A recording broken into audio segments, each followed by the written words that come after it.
This is The Attraction Factor with Pam Thomas on Empower Radio. 30 minutes to supercharge your life, move past negativity, and reclaim your personal power. Now, here's your host, Pam Thomas on Empower Radio. Welcome to The Attraction Factor. And today's topic, where's the love? Love, it is truly one of the greatest needs we have, and I know in the past I've contorted and twisted myself into knots trying to capture it. And what's really funny, love isn't something that we have to wrangle and tie down or capture in a trap like an animal. And our very special guest, Regina Cates of Romancing Your Soul, is going to help us to explore love, what it is, and how to have it now and always. But before we share the love, it's time to share the Attraction Factor tip of the week, which was inspired by one of my favorite quotes by the composer Karl Marx. And the quote goes like this: "There comes a time in your life when you have to let go of all the pointless drama and the people who create it, and surround yourself with people who make you laugh so hard that you forget the bad and focus solely on the good. After all, life is too short to be anything but happy." And isn't it great that we all have the power to choose? That's right. We can choose to be drama-free, or we can choose to be smack dab in the middle of the drama. We can choose to surround ourselves with people who make us laugh or make us cry. The bottom line is we have a choice. And remembering that helps us to hold on to our own personal power and not give it over to the people who make us cry or the drama and the negativity. Remember, no is a complete sentence. Healthy boundaries have never rendered one all alone, and choosing to focus on the good only helps you to see and create more good. So here's to you and the powerful choices you can and do make. And now it is my honor and my pleasure to introduce to you Regina Cates, one of the founders of Romancing Your Soul, who since 2004 has been empowering others to create a life of purpose, passion, and peace. I love this. Regina says that she is a spiritual being on a great human adventure. I think that's phenomenal. Regina has a gift for seeing beyond the human condition to help connect you to the higher wisdom of soul, guiding you as you learn to lead with your heart, which is her passion. First, I want to wish you a very, very, very happy birthday, Regina. Thank you for sharing your birthday with us and for being here. It's a pleasure. Oh, Pam, thank you so much for having me as a guest on your show today. And yes, I'm 56 years old today, and I feel like I'm just starting. Oh, I think it's incredible, and I wish you just the utmost and an amazing year ahead of you. And I know you've got some exciting things on the horizon, which I'm sure we'll touch on towards the latter part of the show. I know this. We've had this conversation about love, and this is such an important topic. And I know we're often taught to think that love is something that's external, outside of us. What are your thoughts about that, Regina? Well, Pam, I think that love is an external action, but it's also something that we must have within. So the way I like to look at it is unless we have a loving internal dialogue, how can we expect to have a loving external dialogue? So I believe that love begins with us. Love is actually the state of living aligned with soul. A lot of people think that it's an expression of emotion, but it's more than that. It's more than just a concept or an expression of emotion. Love is living aligned with who we really are. Yeah, absolutely. So and I'm curious. It is go ahead. an external action, but it's also an internal action first. I'm curious, how did you come to discover that? Ooh, through 56 years of trial and error. Absolutely, through 56 years, and I'm still learning, Pam, every single day. Because I was raised in a circumstance, as we all are, and my story is no different from anybody else. It just has a different cast and a different director and a different, themes. But we are taught that love is something that other people give to us, that it's something that we must have, that I liked what you said about being in a caged beast or something that we must just cling to. Love is behavior. Love is accepting, it's peaceful, it's tender, loyal, patient, and, giving, enduring. In my book that's going to come out someday before I pass away, I'm sure, I'm certain of it at some point in the future, I have a little graphic that I got my sweet artist, Miguel, to make, which is what the 26 or 28 behaviors of what I consider love to be. So growing up in this particular circumstance, Pam, I didn't have a clue as to what love was because I was being abused at the time by people who were supposed to love me. So what did it actually look like? So I went on a journey of discovering what love really is. Yeah, yeah. Boy, you and I are walking parallel lines, my friend, parallel lines. You know, you growing up with it, I too grew up with some abuse, and you start to think that that is what love is until you recognize it's not, and that there's something bigger and better out there. So let me ask you this then. Why is it that we look to others to really fulfill that need for love? Because we're taught that. You know, look at the television, look at any kind of advertising. It's all centered around making ourselves attractive to someone else. And when we're attractive to someone else, then someone else will be attracted to us. You know, it's all about the external, what we have to do in order to be loved. But what we're missing, Pam, and the big problem that we have is that unless we are that in the first place, we cannot know it. Yeah. So unless I'm love in the first place and the behaviors of love and the expression of what it means to love, then I can't recognize it in someone else. You know, I was thinking about this last night as I was going to sleep, and I thought, you know, we have all of these holidays that we give gifts to other people, and, you know, especially around Valentine's Day, and if you love me, you will give me a gift. Well, wait a minute. You know, that is a day created in order for people to give gifts to one another so that we can sell more stuff and yada, yada. But what if every single day, seriously, what if every single day we give the gift of love, which is being patient, being empathetic, being honest, being respectful, being responsible? These are core value behaviors that is love. And the reason it's love is because it's aligned with the behaviors of our higher, wiser being, which is soul. So we are love. Oh, absolutely. I couldn't agree with you more. And, you know, it's interesting because what you just said made me realize we put a lot of parameters on love. If you loved me, you would. If only I were thinner, wiser, smarter, maybe I'd be loved. And I find that, you know, that's really sad if you think about it.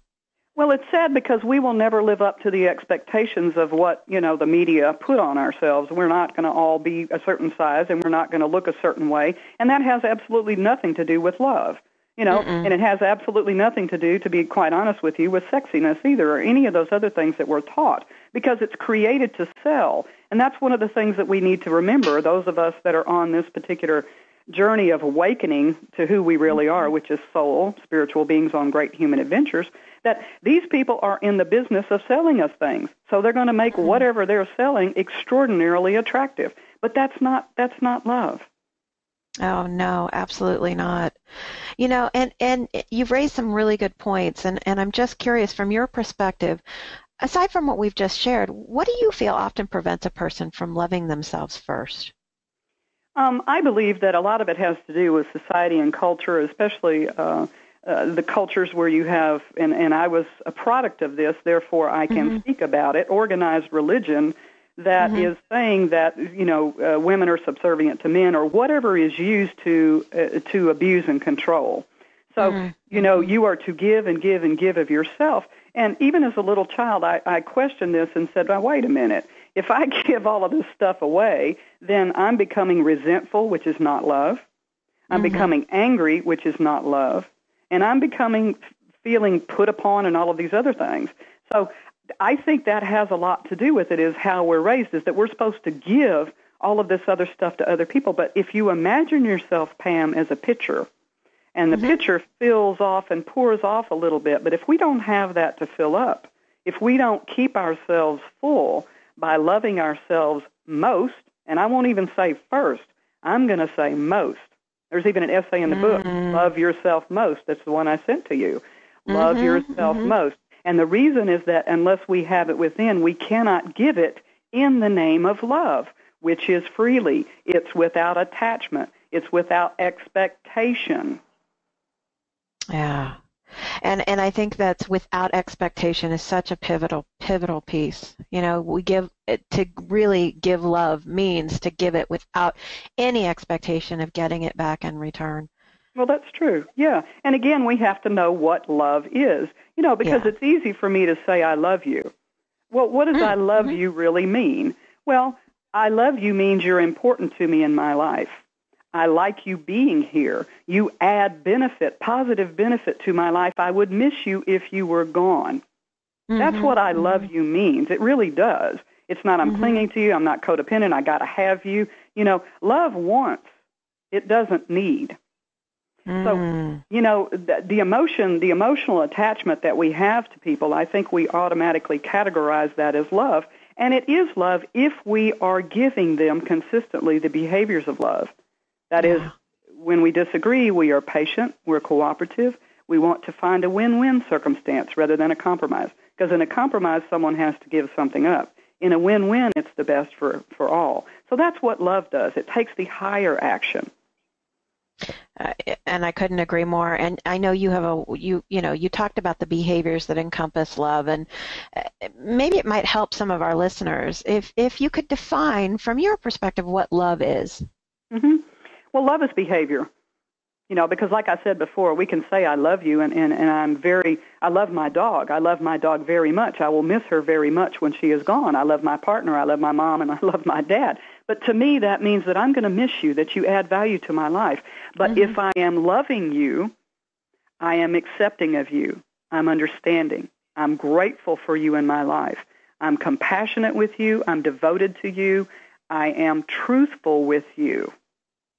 I am responsible for how my actions might impact you negatively. I am going to remain faithful, empathetic, respectful, forgiving, supportive.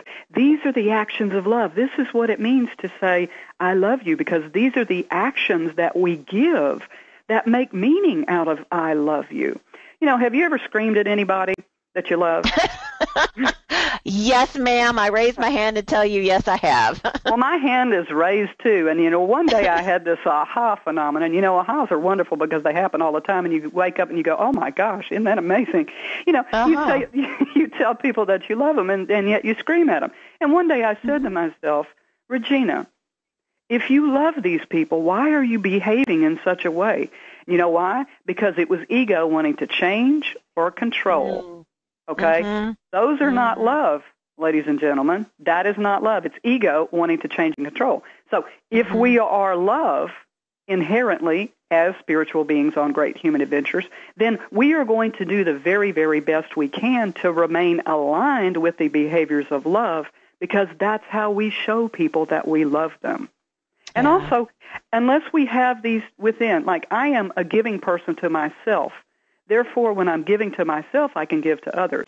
I'm committed to me most. Why? Because I want to make sure that my behavior is impeccable so my actions don't hurt anyone else. Yeah, I'm tender with me so I can be tender with other people. I am peaceful with myself so I can be peaceful with other people. So you asked me earlier, or let's get into the conversation about loving myself most is self-centered and egotistical. That's one of my questions for you. Yeah, absolutely. Well, and this is one that I receive all of the time from people, throughout the world. Well, if I love myself most or I love myself first, then I'm egotistical. I challenge you to think that if you do not know what love is and you do not give those behaviors of love to yourself, it is impossible for you to do it to someone else. Therefore, that love is not egotistical. Love is aligned with soul. So, unless you love yourself by giving yourself all of these behaviors of love, then you can't give them to anyone else. And it's egotistical to think that you can. There's an example in the book that, we think that we're going to automatically change into someone different when Mr. and Mrs. Right comes along. I've been there. Yeah. I've been there. It doesn't work very well. It actually doesn't work at all. And the other side to that coin, Pam, which is really interesting, is that they're going to change when we meet them, and all of a sudden it's going to be rosy. You know what? Yeah. If you don't already have it within you, you cannot recognize. Let me give you an example. If you're an honest person, you can recognize dishonesty in others. There's a saying, it takes one to know one. That's not true. Sure.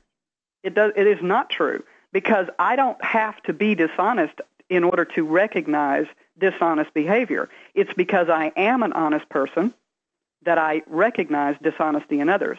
So unless we have these core values of love, which is living aligned with soul, we can't recognize those in someone else. And we're going to get blown away by the pheromones that happen and all of the other attractive things that happen.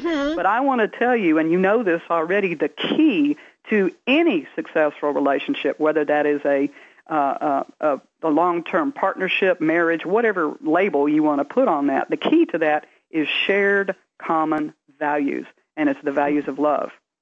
Yeah, you bet. And you know, all the things you've shared are absolutely resonating with me, but I'm really curious, what do you say to the person that says to you, Regina, I give all those things to other people. You know, I'm patient. I'm accepting of them as they are. I'm kind. I'm honest. I'm respectful of their feelings, but I don't give those things to myself. It's impossible then. They're kidding themselves, okay? Because it has to start with you first. You have to love yourself first. You have to love yourself most in order to really feel what those feel like. You know, you really, if you really think about it, you can feel the love of other people through these behaviors. You know, but the love that you feel are through these behaviors. So if you're not patient with yourself, you really cannot be patient with others to the point where it's actually love. Does that make sense? It's sort of like pretending to be something that you're not. Right. It absolutely does make sense. You know, that's why you have to start at home. I love that HGTV saying you got to start at home because it's so applicable to all of our lives, too. We have to start at home. Whatever we want from someone else in our lives as a partner or even the person at Walmart, you know, you go into Walmart or wherever you shop and you want to give those same behaviors of love. You want to be courteous, whether these people do it or not. And let me tell you the kicker. It's because of how you walk away feeling about yourself when you remain patient with someone who's rude. You don't want an ego box, you know, because that's just going to make you feel horrible. So you want to be patient with someone who is rude. Now, I'm not saying absolutely. people at Walmart are rude. I'm just using that as an example. Okay? Yeah, we don't want letters from Walmart. We aren't accusing people at Walmart for being rude. No, not at all. But I'm trying to make a point that you are loving. You carry that in your heart wherever you go. You know, the grocery store, dealing with your children, which is the most important relationship that we can have as a parent, is to teach the values of love to your children, regardless of how they are treated.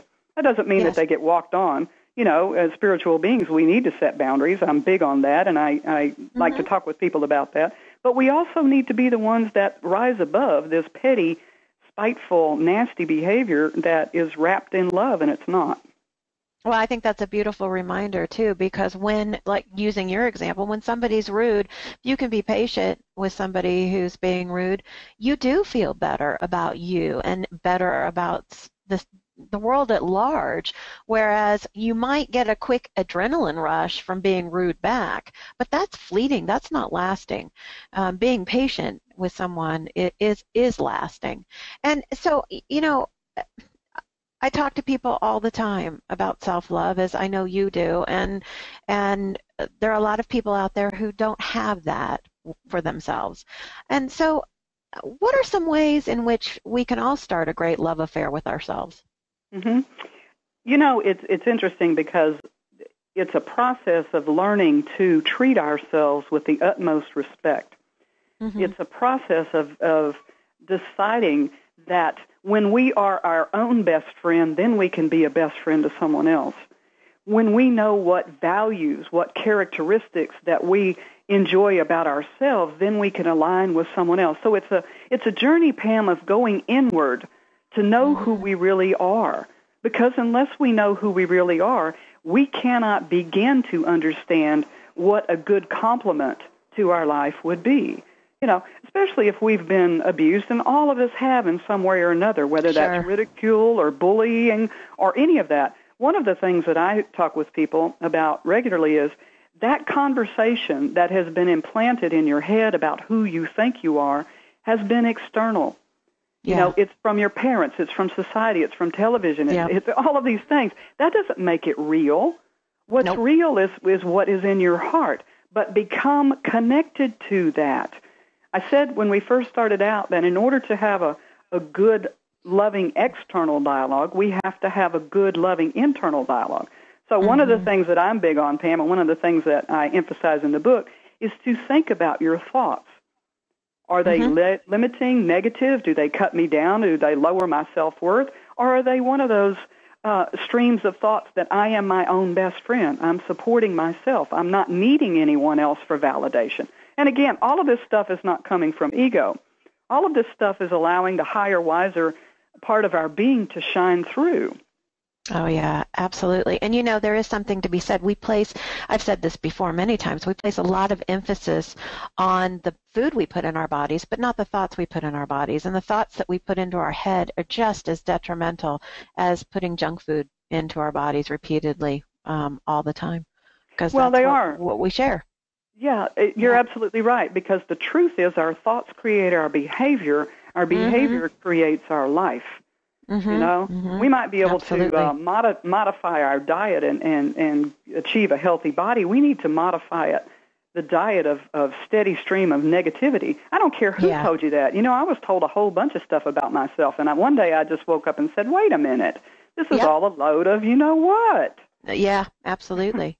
Absolutely. I know we only have a few more minutes left, and I do want to be able to share the good stuff that you're doing, and so would you mind telling us what's on the horizon for you? What's going on in your world?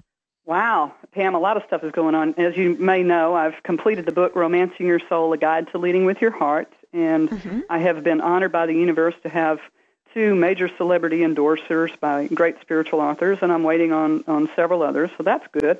This afternoon, excellent. I'm actually meeting with a publisher, a man out of San Francisco.